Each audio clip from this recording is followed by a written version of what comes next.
سرکار دو عالم صلی اللہ علیہ وسلم وادی نخلا میں قرآن پڑھ رہے ہیں۔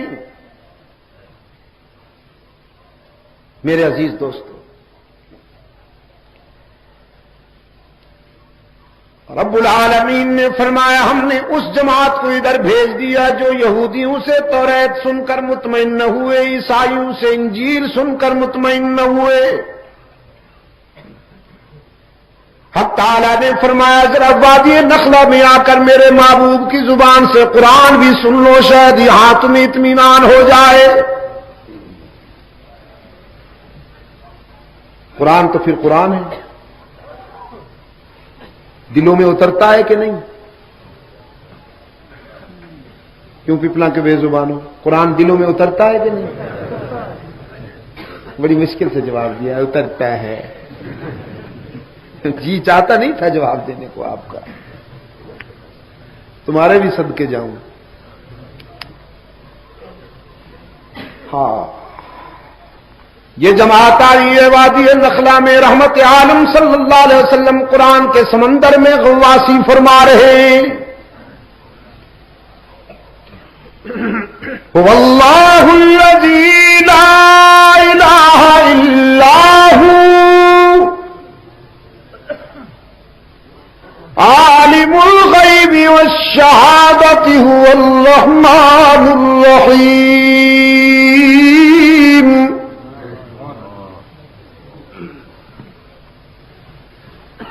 هو اللہ الذی لا الہ الا ہو الملک القدوس السلام المؤمن المہیمن العزیز الجبار المتکبر سبحان اللہ عما یشرکون۔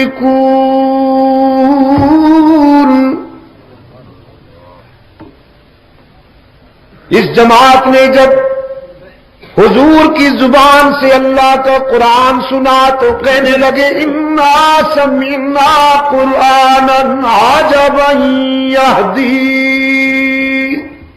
الی الرشد۔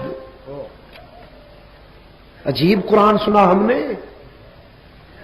جو روشنیوں کی خبر دیتا ہے، جو اجالوں کا نقیب ہے، جو سویروں کا راستہ بتاتا ہے۔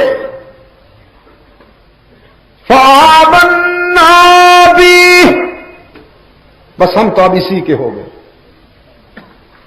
کس کے ہو گئے؟ قرآن کے ہو گئے۔ اب جب قرآن کے ہو گئے تو ملاوٹ نہیں کریں گے، وعدہ کرتے لن نشرک بربنا احدا، اب اس کے حقوق میں کسی اور کو شریک نہیں بنائیں گے۔ اب ہمارا مسجود ہماری جبین کے لیے حقیقی مسجود،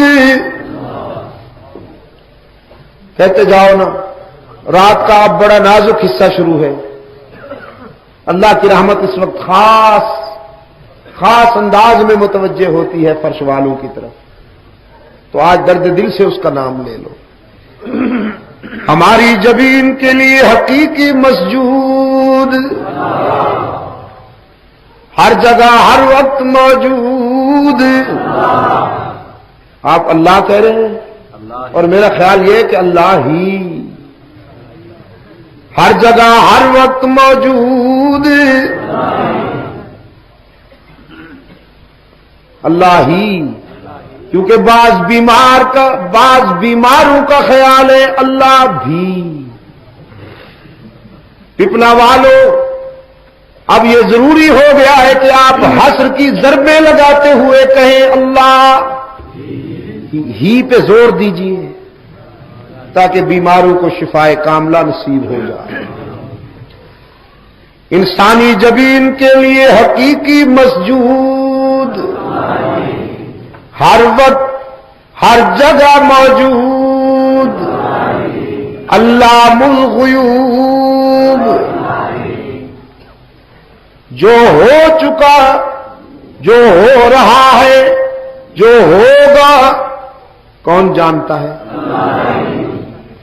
قرآن کہتا ہے ما تسقط من ورقۃ الا یعلمها، خزاؤں میں پتجھڑ کے موسم میں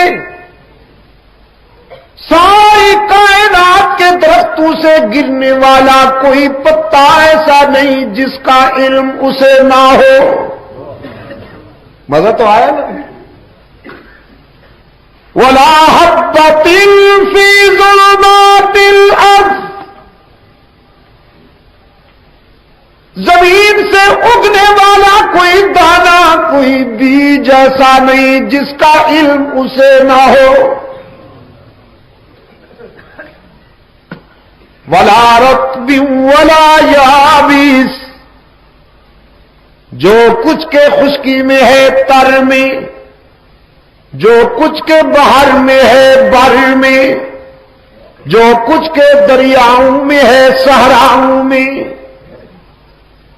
الا فی کتاب مبین، مگر اس کے علم میں ہے سب کچھ، سب کچھ اس کے علم میں ہے۔ اور اقبال اس لیے پوچھتا ہے کہ پالتا ہے بیج کو مٹی کی تاریکی میں کون، جب تم جا کے زمین میں اپنا دانہ دفن کرتے ہو، وہ زمین جو لوہے کو بھی خاک بنا دیتی ہے، لوہا بھی زمین میں دفن کیا جائے تو کچھ دنوں کے بعد خاک بن جاتا ہے، لیکن جب تم اسی زمین میں اپنا دانہ دفن کرتے ہو تو اسے خاک بننے کے بجائے گلزار بنانے والا کون؟ ہی پہ ضربے لگائیے۔ قرآن کی عظمتوں پہ قربان جاؤں۔ اور میں کہا کرتا ہوں اسی دن تو لوٹے گئے ہو، اسی دن سے جس دن سے قرآن کو سمجھنا چھوڑ دیا۔ یار لوگ کوئی سیف الملوک لے آیا، کوئی مرثیے لے آیا، کوئی قصیدے لے آیا، انہیں پتا ہے نا کہ یہ قرآن سمجھنے والے نہیں ہیں، سر لگاتے جاتے ہیں اور قوم ان کے آگے یوں جھومتی ہے جیسے بین کے آگے سانپ جھومتا ہے۔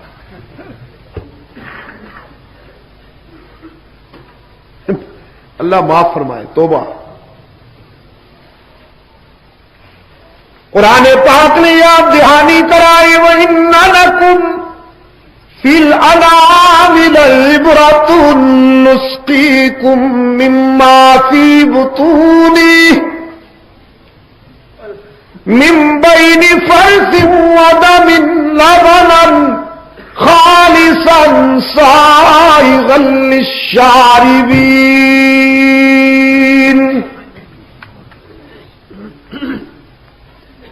اگر آپ قرآن و حدیث کا مطالعہ نہیں کر سکتے تو دودھ کے گلاس کا مطالعہ کر لیجئے۔ سوچئے کہ یہ کہاں سے آیا، کس نے بھیجا؟ تیرے جانور کی رنگت منفی، اس کا خون منفی، اس کی گوبر منفی، لیکن سوچئے نا آپ کے گلاس میں آنے والے دودھ میں وہ کون ہے جو جانور کی سیاہی کو بھی شامل نہیں ہونے دیتا، گوبر کی بدبو کو بھی شامل نہیں ہونے دیتا، خون کی سرخی کو بھی شامل نہیں ہونے دیتا، کہ میرا بندہ بڑے لطیف ذوق والا ہے، بھینس کی سیاہی، خون کی سرخی، گوبر کی بدبو اگر دودھ میں اسے محسوس ہو جائے تو وہ میری نعمت کو قبول نہیں کرے گا۔ ان تینوں منفی چیزوں میں سے لبنا خالصا سائغا للشاربین، خوش رنگ اور خوش ذائقہ دودھ پلانے والا کون؟ اللہ ہی نا. تو پھر مولانا نمک حلال صاحب جس کا احسان تقسیم بھی اسی کے نام پہ ہونا چاہیے نا. احسان وہ کرے اور لوٹے پی جائے مولانا 11ویں کے نام پر. ارشاد ہوتا ہے 11ویں نہ دے سو تے مجھ سک ویسنے لیونے ہو. تانوں کیڑا پتا میں کیا پاکستان دیا مجھاں گاواں تے شاید 11ویں والے دے حکم نال دودھ دیندیاں.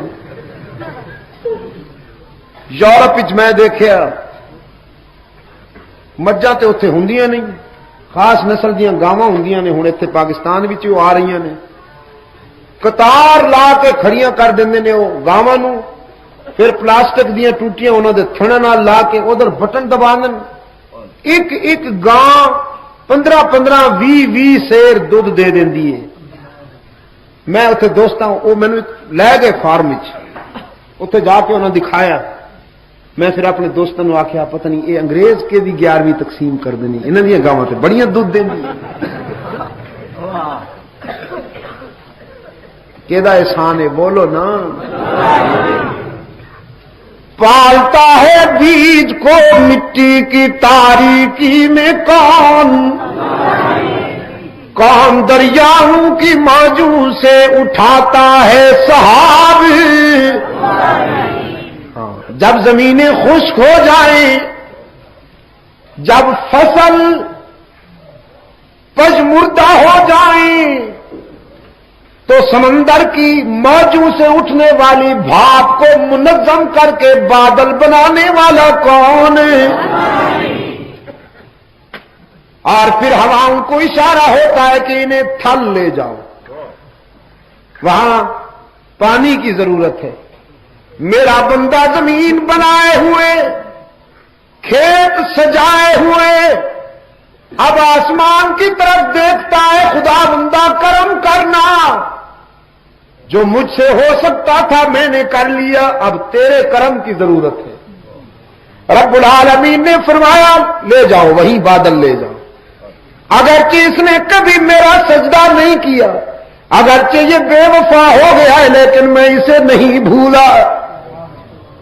وہ پانی پہنچاتا ہے کہ نہیں پہنچاتا, اور پہنچاتا بھی کیسے ہے, اس کی ربوبیت کے صدقے جاؤں. آسمان سے پرنالے جاری نہیں ہوتے, موگا نہیں چل پیندا آسمان تو کہ پرنالے جاری ہو جائیں تو کسان کی سجائی ہوئی زمین میں گڑھے پڑ جائیں. حکم ہوا بادلوں کا سینہ چھلنی کر کے بوند بوند ٹپکاؤ, قطرہ قطرہ ٹپکاؤ, تاکہ پانی بھی پہنچ جائے, کسان کی محنت بھی رائگاں نہ ہو. یہ کس کا کرم ہے؟ کون دریاؤں کی موجوں سے اٹھاتا ہے سحاب, کون لایا کھینچ کر پچھم سے بادے سازگار. خاک یہ کس کی ہے, کس کا ہے یہ نور آفتاب, اور کس نے بھر دی موتیوں سے خوشائے گندم کی جیب, کس نے بھر دی موتیوں سے خوشائے گندم کی جیب. موسموں کو کس نے سکھلائی ہے خوئے انقلاب. وعدہ کیا, قرآن سنا تو وعدہ کیا. اب ہماری جبین کی نیاز مندیوں کے لیے حقیقی مسجود ہر جگہ موجود. علام الغیوب مشکل کشا, یا اللہ بھی پپلا کے دوستو.